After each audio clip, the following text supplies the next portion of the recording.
सारसबागेच्या महालक्ष्मीला 16 किलो वजनाची सोन्याची साडी परिधान करण्यात आली आहे। दक्षिण भारतातील कारागिरांनी ही साडी तयार केली असून मंदिर प्रशासनाकडून देवीला ही साडी नेसवण्याची परंपरा आहे। पुण्यात महाराष्ट्र गांधी स्मारक निधी आणि युवक क्रांती दलाच्या संयुक्त विद्यमाने गांधी सप्ताह आयोजित करण्यात आला आहे। सप्ताहाच्या उद्घाटन प्रसंगी सर्वोच्च न्यायालयाचे माजी न्यायमूर्ती अभय ओक यांनी मानवी कल्याण आणि सुसंस्कृत जीवनासाठी वैज्ञानिक दृष्टिकोन आवश्यक असल्याचं सांगितलं।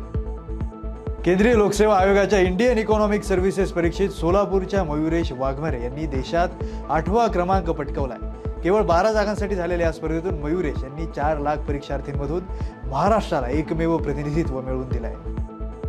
पुणे जिल्ह्यातील शिरूर तालुक्यात बिबट्याचा अत्यधिक वावर असलेल्या 12 संवेदनशील ठिकाणी प्रायोगिक तत्वावर AI आधारित अलर्ट सिस्टीम बसवण्यात आल्या।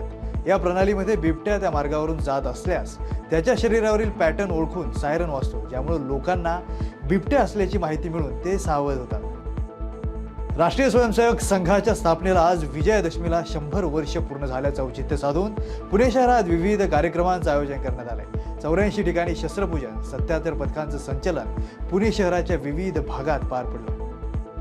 मद्य विक्री करणाऱ्या आस्थापना सोडून राज्यातील दुकानं, हॉटेल्स आणि इतर आस्थापना आता 24 तास खुली ठेवण्यास परवानगी देण्यात आली।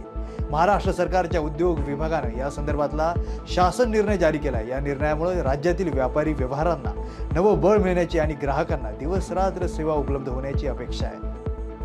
जळगावच्या जामनेर शहरातील शिवसृष्टीत प्रोजेक्टरद्वारे भव्य पडद्यावर छत्रपती शिवाजी महाराजांचा इतिहास उलगडून दाखवला जातोय। रोज रात्री हा शो दाखवण्यासाठी शिवसृष्टीत 70 बाय 40 फुटाचा भव्य पडदा उभारण्यात आला असून नगरपालिकेच्या या उपक्रमामुळे तरुणांमध्ये शिवस्फूर्ती वाढण्यास बळ मिळत असल्याचं सांगण्यात आलंय।